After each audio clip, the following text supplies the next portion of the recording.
तो ध्यान रखो, चलो हम लोग ग्रुप सेशन को कवर कर रहे थे। ग्रुप सेशन के बारे में हम लोग पढ़ाई कर रहे थे, ठीक है। तो ग्रुप सेशन के कंटिन्यूएशन में हम लोग आगे पढ़ने वाले हैं, तो ध्यान देना। तो सबसे पहले स्टार्टिंग क्या होगा, डाई ऑक्सीजन से यानी O2 से, ठीक। तो O2 को कैसे प्रिपेयर कैसे करते हैं, प्रिपरेशन करने का तरीका ध्यान देना। एक सॉल्ट होता है KClO3, पोटेशियम क्लोरेट, इसको हीट करेंगे इन प्रेजेंस ऑफ MnO2, तो क्या होगा, ब्रेक कर जाएगा KCl में और O2 में ब्रेक कर जाएगा। ये हो गया पहला तरीका O2 बनाने का। सेकंड क्या होता है कि जो जो मेटल लेस रिएक्टिव होता है, यानी जिसका रिएक्टिविटी चार्ट में इसका रिएक्टिविटी काफी कम होता है, उसके ऑक्साइड को हीट करोगे ना, उसके ऑक्साइड को हीट करोगे, मेटल ऑफ लो रिएक्टिविटी कि ऑक्साइड को हीट करते हो तो डिकम्पोज कर जाएगा और आपको O2 निकलेगा। आपको O2 निकलेगा, एग्जाम्पल Ag2O से आप O2 निकाल सकते हो, मरकरी से के ऑक्साइड से आप O2 निकाल सकते हो, ठीक है, हीटिंग करने से। इवन आप देखोगे तो लेड का +4 स्टेट अनस्टेबल होता है, लेड का +4 अनस्टेबल होता है due to inert pair effect. तो लेड का +4 कहाँ जाना चाहता है, खुद को +2 में लेना चाहता है, ठीक है। इसलिए पीबी जो O2 होता है, PbO2 ब्रेक करके कहाँ जाता है, PbO में जाता है, PbO में जाता है, यानी +4 स्टेट कहाँ जाता है, +2 में जाता है। क्यों, due to inner pair effect, due to inner pair effect. और +O2 गैस बाहर निकलेगा, +O2 गैस बाहर निकलेगा, ठीक है। ध्यान देना, आपका जो हाइड्रोजन पेरोक्साइड होता है, आपका जो हाइड्रोजन पेरोक्साइड होता है होगा यानी H2O2 भी अनस्टेबल है। क्यों अनस्टेबल है, क्योंकि इसका जो O और O है उसमें इसका जो दो ऑक्सीजन है उसमें रिपल्सन होता है। रिपल्सन क्यों होता है, due to presence of electrons, ठीक है। ये आपस में रिपल करके ये क्या करेगा, अनस्टेबल रहेगा। ये भी क्या होगा, ये भी ब्रेक करके O2 गैस निकाल सकता है, ठीक है। चलिए ध्यान देना, वो लार्ज स्केल में O2 कैसे बनाते हैं, तो इलेक्ट्रोलाइसिस करके आपका हाइड्रोजन एंड ऑक्सीजन निकलता है। अब ध्यान देना, ये भी ध्यान देना कि जब H2 का इलेक्ट्रोलाइसिस करोगे तो हाइड्रोजन 2 मोल निकलेगा, तो ऑक्सीजन निकलेगा 1 मोल। क्वेश्चन ये पूछ सकता है कि इलेक्ट्रोलाइसिस ऑफ वाटर करने पे कौन सा गैस डबल मोल निकलता है, तो डबल मोल निकलेगा। अगर मान लेते हैं कि O2 का वॉल्यूम 1 लीटर होगा, H2 का वॉल्यूम 2 लीटर इवॉल्व करेगा, इसे ध्यान देना। इसके अलावा अगर हम ऑक्सीजन का बात करते हैं कि इंडस्ट्रियल स्केल पे इंडस्ट्री में ऑक्सीजन कैसे बनाते हैं, ध्यान देना। आपका एयर में क्या होता है, एयर में O2 + N2 होता है और बाकी अदर गैसेस होता है। अब इसको तुम कूल करोगे ना, कूल करोगे तो सबका सब क्या होगा, लिक्विफाई करना स्टार्ट करेगा, ठीक है। इसको बोलते हैं लोग डिफरेंसी फ्रैक्शनल डिस्टिलेशन। इसको समझो क्या किया जाता है, पहले पहले क्या जाता है, सारे सारे गैस को लिक्विफाई कर लिया जाता है, ठीक है। तो सारा लिक्विड फॉर्म में है, O2 भी N2 सब लिक्विड में आ चुका है। अब क्या करते हैं कि O2 का बॉइलिंग पॉइंट क्या होता है, N2 से ज्यादा होता है। तो इस तरह से हर गैस का अपना एक बॉइलिंग पॉइंट होगा। तो फ्रैक्शनल डिस्टिलेशन आप पढ़े होंगे क्लास 11 में। तो फ्रैक्शनल डिस्टिलेशन करके देखिए, फ्रैक्शनल डिस्टिलेशन मतलब टेम्परेचर बहुत लो होगा, ये सब गैसेस लिक्विड में कब होगा, -96 डिग्री सेंटीग्रेड पे जाके लिक्विफाई होगा, ऐसा कुछ होगा, ठीक है। इतना लो टेम्परेचर पे डिस्टिलेशन करते हैं, ठीक है। तो फ्रैक्शनल डिस्टिलेशन करके O2 N2 सबको अलग अलग करते हैं। तो इस तरह से इंडस्ट्रियल स्केल पे O2 को हम बनाते हैं। जैसे बोलता ना कि O2 को सिलेंडर कैसे प्रिपेयर किया जाता होगा, तो आपको एयर को लेके कूल किया जाता है और कूल करने के बाद क्या होता है, अलग अलग टेम्परेचर पे लिक्विफाई होगा सारा, ठीक है। लिक्विफाई होगा या फिर आप उसको अलग अलग टेम्परेचर पे उसको सेपरेट कर सकते हो, ठीक है। तो इसको बोलते हैं फ्रैक्शनल डिस्टिलेशन। इस प्रोसेस को सबको लिक्विफाई कर ले और हल्का हल्का टेम्परेचर बढ़ाते चल जा, जो गैस में जाएगा उसको तुम सेपरेट करना स्टार्ट कर सकते हो, ठीक है। इस तरह से तुम O2 को निकाल सकते हो आपके एयर से। अब ध्यान देना, हम बात करते हैं O2 का प्रॉपर्टी का। तो O2 यार कलरलेस ऑर्डरलेस गैस होता है, ठीक। वाटर में सॉलिडिटी क्या होता है, ज्यादा नहीं होता है, हल्का सा होता है, काफी कम होता है सॉल्युबल, ठीक है। इतना ही सॉल्युबल होता है कि मैरीन लाइफ को सपोर्ट कर देता है, मतलब जो भी मछली सब जो भी रहता है वो वाटर में घुला ऑक्सीजन को तो यूज करता है ना, तो उतना उतना काफी होता है उसमें सपोर्ट करने के लिए। ये लिक्विफाई कब होता है, तो 90 केल्विन पे लिक्विफाई होता है। 90 केल्विन का मतलब ऑलमोस्ट डिग्री सेंटीग्रेड में बात करो तो माइनस माइनस कितना होगा जी, 273 से 90 घटा दे, तो 290 घटाएगा तो हो जाएगा ऑलमोस्ट 273 से आप 90 डिग्री कर, ठीक है। 90 केल्विन पे 90 केल्विन है ना, डिग्री सेंटीग्रेड में तुम चेंज करेगा तो ऑलमोस्ट 90 केल्विन माइनस, अगर 73 लोगे, 73 प्लस 19 तो -183 डिग्री सेंटीग्रेड इस पॉइंट पे लिक्विफाई होता है O2, मतलब बहुत लो टेम्परेचर चाहिए इसलिए, ठीक। अब ध्यान रहा, इसका फ्रीजिंग पॉइंट क्या होता है, बहुत कम होता है, 55 केल्विन होता है। ऑक्सीजन के पास 3 स्टेबल आइसोटोप होता है, क्या होता है, O16, O17, O18। जो मॉलिक्यूलर O2 होता है, ठीक है, वो क्या होता है, पैरामैग्नेटिक होता है। आप लोग पढ़े होंगे एमओटी थ्योरी क्लास 11 में, O2 क्या होता है, पैरामैग्नेटिक होता है। क्यों, इसका एमओटी थ्योरी में जब इसका इसका कॉन्फिगरेशन लिखते हैं, उसमें 2 अनपेड होता है, 2 अनपेड इलेक्ट्रॉन होता है। मॉलिक्यूलर ऑर्बिटल थ्योरी का यूज करेंगे तो उसमें आप लिखोगे इसका, जब इसका कॉन्फिगरेशन लिखोगे, इसके अंदर 2 अनपेड इलेक्ट्रॉन होता है, 2 अनपेड इलेक्ट्रॉन होता है, इसलिए इसको हम बोलते हैं पैरामैग्नेटिक होता है। क्या होता है, ये पैरामैग्नेटिक होगा, ठीक। अब ध्यान ना, जो डाइऑक्सीजन होता है वो नियरली सारे मेटल एनोमल से रिएक्ट करता है और क्या बनाता है, ऑक्साइड बनाता है। कुछ जो नोबल मेटल होता है जैसे गोल्ड है, प्लेटिनम है, ये रिएक्ट नहीं करता है, ठीक है। कुछ नोबल गैसेस होता है वो भी रिएक्ट नहीं करता है, ठीक है। अब इसका जो कॉम्बिनेशन होता है विद अदर एलिमेंट, वो जनरली क्या होता है, स्ट्रांगली एक्सोथर्मिक, क्योंकि आप ऑक्सीडेशन कर रहे हो ना, ऑक्सीडेशन प्रोसेस में जनरली क्या होता है, हीट इवॉल्व करता है। अब ये चूंकि स्ट्रांगली एक्सोथर्मिक होता है तो जो हीट इवॉल्व करेगा वो रिएक्शन को फर्दर आगे बढ़ने में सपोर्ट करेगा, तो इसलिए बोला कि रिएक्शन को सस्टेन करता है। यानी जब भी ऑक्सीजन से रिएक्शन होता है किसी भी एलिमेंट का, तो अपने आप आगे बढ़ेगा, क्योंकि इसका जो एक्टिवेशन एनर्जी है, यानी उस प्रोसेस के लिए जो रिक्वायर्ड एनर्जी है, वो उस रिएक्शन के थ्रू ही निकलता चला जाएगा, ठीक है। प्लस क्या होता है, क्या बोला कि सम टाइम आपको जो रिएक्शन को इनिशिएट करना होगा तो आपको बाहर से कुछ एनर्जी देना पड़ेगा, ठीक है। जैसे मान लें कि आपको बर्न ही करना किसी को, पहले बाहर से बर्निंग के लिए एनर्जी देते हो, वंस बर्निंग स्टार्ट हो जाता है, वंस कंबशन स्टार्ट हो जाएगा, फिर कंबशन अपने आप आपके अपने आगे आगे खींचते हुए चला जाता है। बट बिगिनिंग में कभी कभी स्टार्ट करने के लिए आपको एक एक्टिवेशन एनर्जी बाहर से सप्लाई करना होता है, ठीक है। वही समझाया हुआ है कि sometime external heating is required as bond distribution enthalpy of O2 is high. इसको ब्रेक करने के लिए कभी कभी आपको एनर्जी बाहर से देना पड़ेगा, ठीक है। कुछ रेशन नीचे दिया हुआ है, कुछ ऑक्साइड फॉर्मेशन का रेशन नीचे आपका लिखा हुआ है, ठीक है।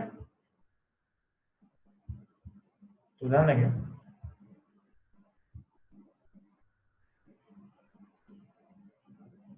तो बोला है कैल्शियम, तो यहाँ पे आपका ऑक्साइड्स का फॉर्मेशन का आपका रेशन लिखा हुआ है, इसको आप देख सकते हैं, ठीक है। अब ध्यान ना, सम कंपाउंड्स आर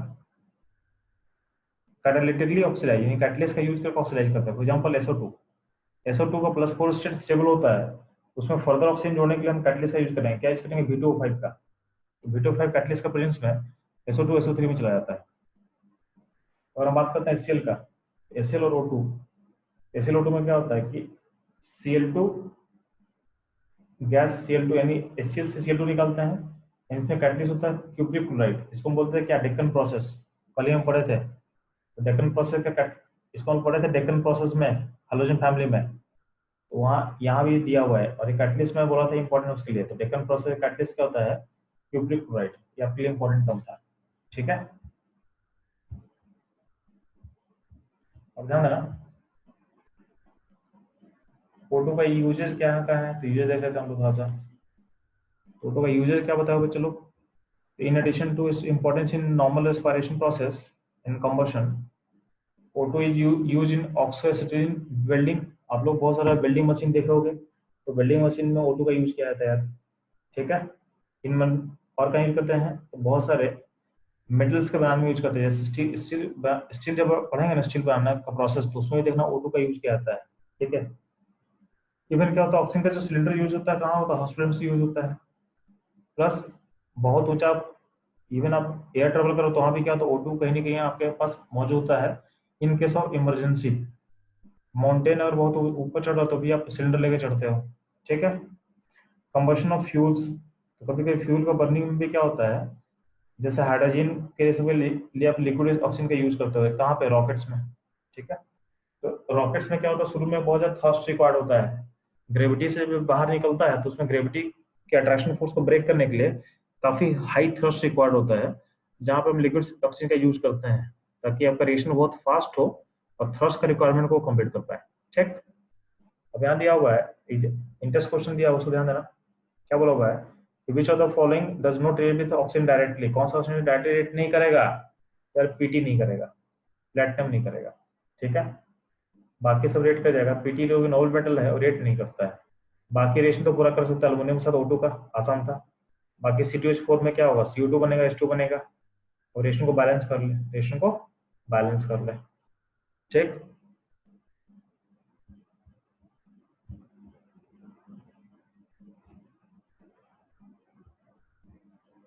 ये हो गया हमारा O2 का इंफॉर्मेशन।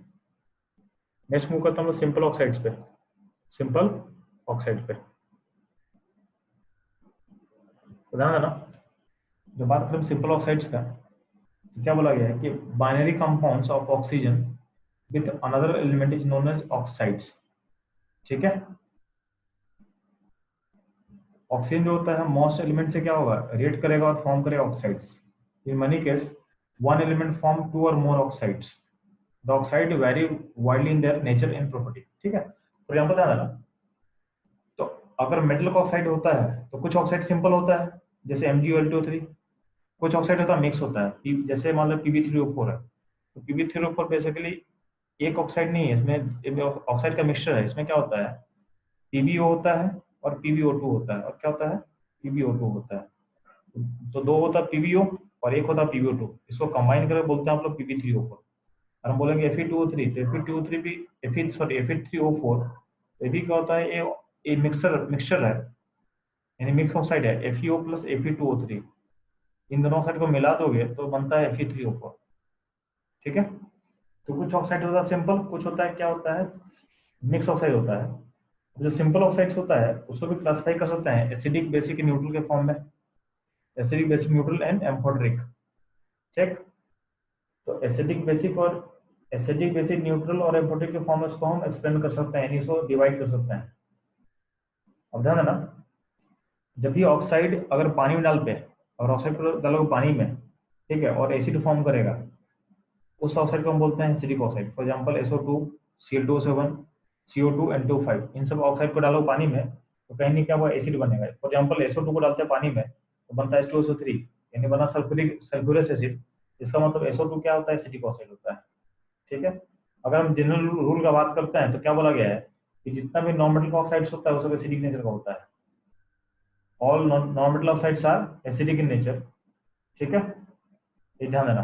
तो जनरल रूल है, जनरल रूल क्या बोला गया है कि ऑल नॉन मेटल ऑक्साइड है एसिडिक नेचर। तो ऐसा नहीं कि हमेशा ट्रू होगा। फॉर एग्जांपल ध्यान दे, जैसे कार्बन मोनोऑक्साइड है, तो कार्बन नॉन मेटल है और ऑक्साइड है, तो ये ऑक्साइड लेकिन होता है क्या, न्यूट्रल होता है। क्या होता है, न्यूट्रल होता है। ठीक है, सिमिलरली N2O एंड NO, ये भी क्या होता है, ये भी न्यूट्रल होता है, ये भी क्या न्यूट्रल होता है। ठीक है, ऐसा नहीं कि सारा का सारा एग्जांपल एसिडिक हो जाएगा, लेकिन क्या मोस्टली क्या होता है, non metal oxides are acidic nature. ठीक, लेकिन होता क्या है, कभी कभी जो मेटल ऑक्साइड होता है, कभी कभी जो कुछ मेटल्स होता है उसका भी ऑक्साइड क्या होता है, एसिडिक होता है, हाई ऑक्सीडेशन स्टेट में। इसको हम लोग बताया था डी ब्लॉक में आपको। तो Mn का +7 स्टेट, क्रोमियम का +6 स्टेट और वैनियम का +5 स्टेट, यानी Mn जो होता है, Mn का +6, N+7, क्रोमियम का +6 और वैनियम का +5, इस स्टेट में एसिडिक ऑक्साइड फॉर्म करता है, एसिडिक ऑक्साइड फॉर्म करता है। ये ध्यान रखना, यानी समटाइम मेटल जो होता है, मेटल भी एसिडिक ऑक्साइड फॉर्म कर सकता है हाई ऑक्सीडेशन स्टेट में। उसका एग्जांपल दिया हुआ है पे सारा। ठीक, तो यहाँ पे ये समझाया हुआ है कि कुछ ऑक्साइड जो होता है उसको हम बोलते हैं बेसिक ऑक्साइड, जो कि वाटर से रिएक्ट करके बेस को बनाएगा, उसको बोलेंगे basic oxide. For example sodium oxide, calcium oxide, barium oxide. ठीक है, तो ये समझाया हुआ आपको। बाकी आप एक रिएक्शन लिख के दिखाया हुआ है कि कैल्शियम ऑक्साइड को डालो पानी में, बनता है कैल्शियम हाइड्रोक्साइड। तो इन जनरल क्या होगा, इन जनरल होता है जो मेटेलिक ऑक्साइड्स होता है बेसिक होता है, बट आपको हम बता भी चुके हैं कि कुछ मेटल जो होता है एसिडिक ऑक्साइड को ही फॉर्म करता है और कुछ मेटल्स एम्फोटिक ऑक्साइड ही फॉर्म करता है। ठीक है, वो भी हमको पता है। तो in general metal oxide basic होता है, but some metal oxides are acidic and some are amphoteric, ये भी आपको पता होना चाहिए। ठीक है। तो ये यहाँ समझाया हुआ है कि some metal oxides exhibit dual behaviour. Dual मतलब they show both acidic and basic property. इनको हम बोलते हैं एम्फोटिक ऑक्साइड। एग्जाम्पल यहाँ बहुत कम दिया हुआ है, अल्युमिनियम का दिया हुआ है, ठीक है, अल्युमिनियम दिया हुआ है और जिंक का दिया हुआ है। और क्या होगा, जिंक ऑक्साइड होता है। लेकिन आपको हम बता भी चुके हैं, एम्फोटिक ऑक्साइड का लिस्ट आपको हम डिस्कस कर चुके हैं कब, डी ब्लॉक पढ़ाते हुए, ठीक है। उसको आप लोग रेफर कर लेना, उसमें पूरा का पूरा एम्फोटिक ऑक्साइड का लिस्ट आपको हम बता चुके हैं। यहाँ पे जो दिया उसको हम बता देना आपको, ठीक। कुछ ऑक्साइड होता है नहीं बेसिक होता है, नहीं एसिडिक होता है, उसको हम बोलते हैं न्यूट्रल ऑक्साइड। फॉर एग्जाम्पल क्या होता है उसके लिए CONO N2, जो कि हम ऑलरेडी बता दिया आपको, ठीक है। ये रहा आपका सिम, ये हुआ ऑक्साइड्स के बारे में इंफॉर्मेशन। अब बात करते हैं हम लोग ओजोन के बारे में थोड़ा सा। तो ध्यान देना, जो ओजोन होता है, ओजोन ऑक्सीजन का एलोट्रॉप है, ठीक है। तो ozone is an allotropic form of oxygen. अब क्या होता है, एक काफी रिएक्टिव होता है, इसलिए एटमॉस्फेयर में ये अवेलेबल नहीं होता है, ठीक है। तो it is too reactive to remain for the long in atmosphere. इतना रिएक्टिव होता है कि एटमॉस्फेयर में लंबे टाइम के लिए स्टेबल नहीं रहेगा। ये बेसिकली कहाँ पाया जाता है, तो आपका जो ऊपर जो होता है स्ट्रेटोस्फेयर, उसमें इसको पाया जाता है बेसिकली। आपका एटमॉस्फेयर का लेयर होता है ना, पहला लेयर को हम बोलते हैं ट्रोपोस्फेयर, उसको बोलते हैं स्ट्रेटोस्फेयर। स्ट्रेटोस्फेयर में ओजोन फॉर्म करता है, ठीक है। तो 20 किलोमीटर का जो रेंज है उसमें क्या बनेगा, स्ट्रेटोस्फेयर बेसिकली होता है, वहां पे ओजोन का लेयर होता है, ये आप लोगों को पता भी होगा, ठीक है। और प्लस ये क्या होता है, ओजोन का जो लेयर होता है हमको सन के यूवी रे से हमको बचाता है। यानी सन का जो अल्ट्रावायलेट रेडिएशन होता है उससे हम लोगों को प्रोटेक्ट करता है ओजोन का लेयर, ठीक है। अब ध्यान देना, एक बायो का थोड़ा टर्म होगा, ओजोन को भी दो कैटेगरी में बांटा गया है। ओजोन को भी दो कैटेगरी में बांटा गया है, ये केमिस्ट्री में नहीं बायोलॉजी में आप लोग पढ़ोगे। ओजोन को बोला गया, समटाइम बोला गया गुड ओजोन। क्या बोला गया है, गुड ओजोन,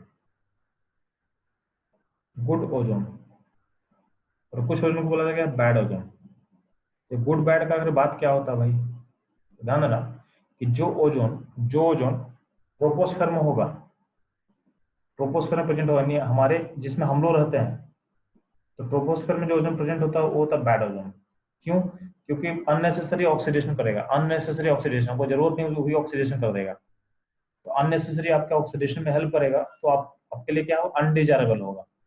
और जो गुड ओजोन होता है कहाँ पे होता है, ये होता है स्ट्रेटोस्फेयर में, स्ट्रेटोस्फेयर में।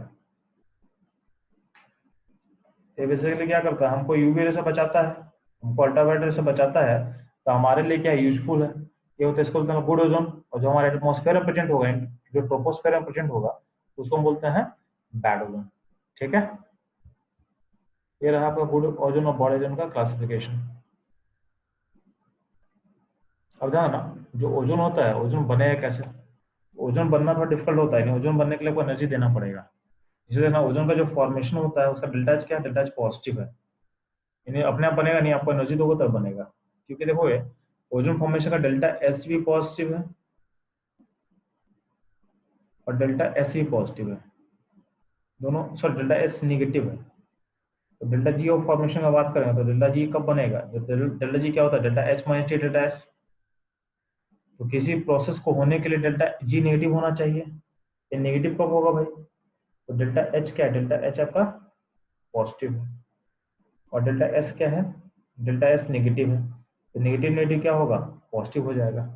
अल्टीमेटली डेल्टा जी कभी भी नेगेटिव होने का हमको दिख नहीं रहा है, ठीक है। तो यानी ओजोन का जो फॉर्मेशन है वो स्पॉन्टेनियस प्रोसेस नहीं होता है, क्या होता है, नॉन स्पॉन्टेनियस प्रोसेस होता है, ठीक। और हाई एनर्जी का हाई एनर्जी रिक्वायर करेगा, हाई एनर्जी को रिक्वायर करेगा, ठीक। ये चीज ध्यान दोगे। अब ओजोन का प्रॉपर्टी की बात करते हैं, इसका कलर जो है वो आपसे पूछा हुआ था आपके JEE में, तो ध्यान देना है थोड़ा सा आप लोग। ओजोन का प्रॉपर्टी का बात करोगे तो प्योर ओजोन जो होता है वो होता है पेल ब्लू कलर का, ठीक है, गैस में। और डार्क ब्लू होता है लिक्विड में, और वायलेट ब्लैक होता है सॉलिड में। तो तीन अलग अलग कलर शो करता है depending upon the physical state. Pale blue होगा गैस में, डार्क ब्लू होगा लिक्विड में, और वायलेट ब्लैक होगा सॉलिड में। तो ध्यान रखना, जैसे जैसे गैसेस पास आ रहा है, जैसे जैसे गैस से लिक्विड आएगा, लिक्विड से सॉलिड बनेगा। तो वैसे वैसे आपका जो कलर का जो इंटेंसिटी है वो डार्क होते जा रहा है, मतलब pale blue, dark blue, white black. तो आप देखोगे यानी जैसे जैसे गैसेस में इंटरेक्शन फोर्स बढ़ रहा है, आपका जो गैस का जो कलर है वो थोड़ा सा डीप होते चला जा रहा है। ठीक है।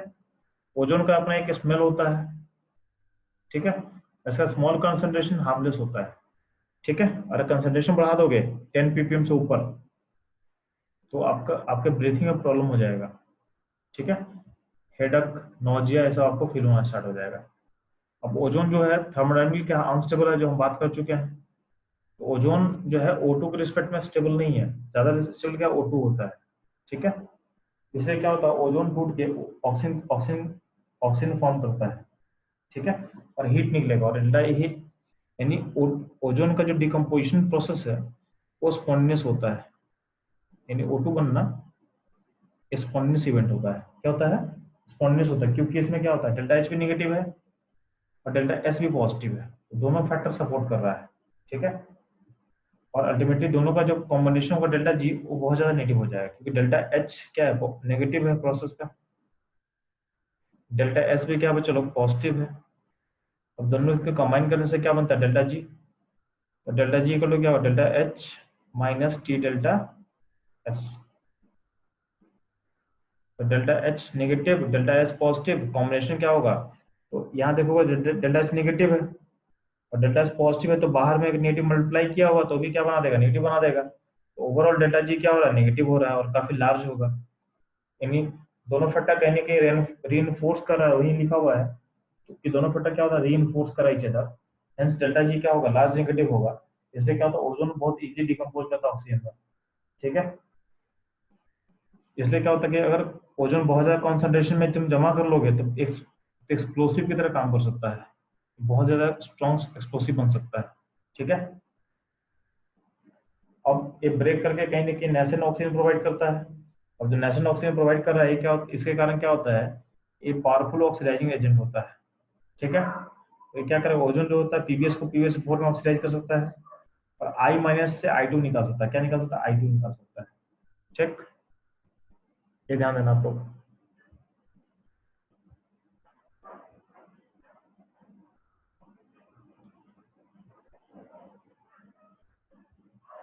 अब यहाँ पे क्या बोला, वो ध्यान देना कि जब ओजोन सब रेड कर रहा है आपके साथ, आई माइनस जब रेड करेगा तो एक कब रेड करता है, तो ध्यान देना, इसके लिए मीडियम बेसिक होना चाहिए।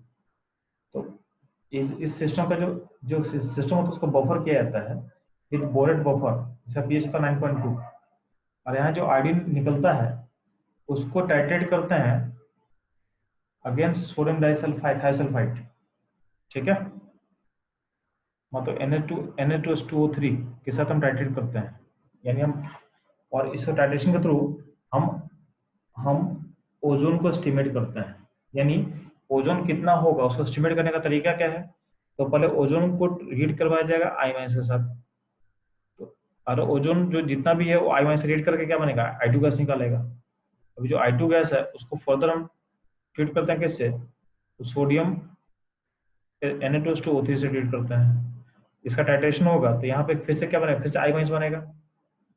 ठीक है। और आपका सोडियम थाइऑक्साइड का एक स्टैंडर्ड सॉल्यूशन है, इससे कहीं ना कहीं इसका यूज करके हम इसका अमाउंट निकाल लेंगे, और इसका अमाउंट पता चल जाएगा तो हमको इसका अमाउंट मिल जाएगा, इसका अमाउंट हमको मिल जाएगा। यानी बैक टाइट्रेशन बोलते हैं लोग, बैक टाइट्रेशन बोलते हैं। ठीक है। तो हम पहले, ये मेरा स्टैंडर्ड सॉल्यूशन है, इसका यूज करके हम I2 पता कर लेंगे कितना है, और I2 का अमाउंट से हम लोग ओजोन का अमाउंट पता कर लेंगे। इस तरह से आपको ओजोन को आप एस्टिमेट करते हो, ओजोन को आप एस्टिमेट करते हो। ठीक है। इसके बाद क्या बोला हुआ है कि नाइट्रोजन नाइट्रोजन का जो ऑक्साइड्स होता है, पार्टिकुलरली नाइट्रिक ऑक्साइड यानी NO2,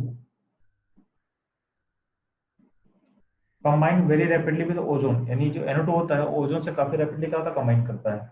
ठीक है। जिसके कारण क्या होता है, आपका जो नाइट्रोजन डाइऑक्साइड्स है जो किसके एग्जॉस्ट में, जैसे सुपरसोनिक जेट्स प्लेन होता है ना, उसमें से NO2 का ऑक्साइड बाहर निकलता है। तो ये जो इसका जो NO2 बाहर निकलेगा वो क्या करेगा, वो NO2 है जो NO nitric nitrous nitric sorry nitric oxide का फॉर्मूला होगा, एक सेकंड में चलो, नाइट्रिक ऑक्साइड का फॉर्मूला NO होगा। क्या होगा, NO होगा यहाँ पे। ठीक है, यहाँ जो NO गैस निकल रहा है वो बहुत रैपिडली क्या होगा, आपके ओजोन से कंबाइन कर लेगा।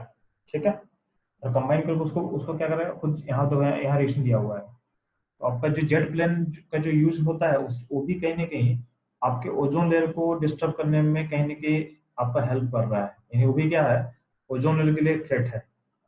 ठीक है, इसके अलावा ओजोन लेयर को डिकम्पोज करने में किसे किसे थ्रेट है, तो फेरोन्स। फेरोन्स मतलब क्लोरोफ्लोरोकार्बन्स, जो हम यूज करते थे पहले कहाँ पे, आपके कूलेंट्स, एसी, यानी जहाँ पे कूलेंट्स होता है, जिसमें जिसमें कूल करने के लिए आप लोग यूज करते हो। ठीक है, तो वहां पर लोग CF2 को पहले यूज किया जाता था, जिसको बाद में बैन कर दिया गया after Kyoto protocol. Kyoto protocol 1992 में सारे गवर्नमेंट ने मिलकर डिसीजन लिया था कि इस केमिकल को हम यूज नहीं करेंगे अब। ठीक है, तो ये उसके बाद बैन हो गया था, यानी ये रेफ्रिजरेशन सिस्टम का यूज बैन हो चुका है। ठीक है, बाकी बात करते हैं चलो ओजोन का, तो ओजोन मॉलिक्यूल का फिगर बनाया हुआ है यहाँ पे। यहाँ पे देखो कि रेजोनेंस हो रहा है, दोनों बॉन्ड क्या है, दोनों बॉन्ड आपस में क्या है, ऑलमोस्ट इक्वल लेंथ का होगा। तो ओजोन ओजोन का जो दोनों बॉन्ड लेंथ है क्या होता है, इक्वल होता है, आइडेंटिकल होता है। ठीक है, और इसका एंगल क्या होगा, एंगल होता है 117। ये चीज ध्यान देना।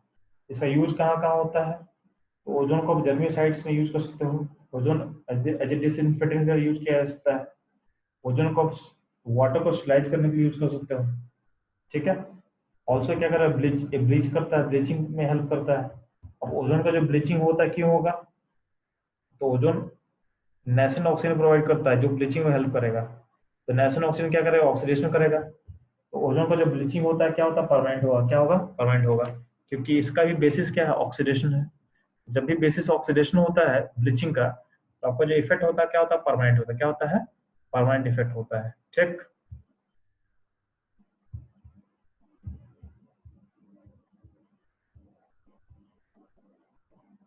ठीक है, तो ध्यान देना, यहाँ पे इंटेस्ट क्वेश्चन है, इंटेस्ट क्वेश्चन को देख लेते हम लोग। तो बोला गया है what does O3 act as a powerful oxidising agent. तो क्या बोलोगे आप, पहले आप रिएक्शन लिख के दिखाओगे। O3 जो होता है बहुत इजी टूटता है, किस फॉर्म में, O2 प्लस नेशन ऑक्सीजन देगा, और यहाँ पे जो नेशन ऑक्सीजन रिलीज कर रहा है, ए ए हेल्प करेगा ऑक्सीडेशन प्रोसेस में, और इसलिए इसका ऑक्सीडाइजिंग प्रॉपर्टी क्या होता है, पावरफुल होता है। ठीक है, तो आप रिएक्शन लिख के समझा देना। पहला बोला कि O3 को आप एस्टिमेट कैसे करते हो, तो आप बता चुके हैं कि O3 क्या होता है। O3 को पहले पास करते हैं I माइनस सॉल्यूशन से, यहाँ से I2 गैस निकलेगा, और इस I2 गैस को पता करने के लिए हम एक स्टैंडर्ड सॉल्यूशन यूज करेंगे, किसका, सोडियम था सल्फेट सल्फेट का। ठीक है, तो इसका यूज करके हम इसको पता करेंगे, और इसके अमाउंट से इसको पता कर लेंगे। ठीक है, इससे O2 को क्या किया जाता है, एस्टिमेट किया जाता है। तो ये ध्यान देना आप लोग।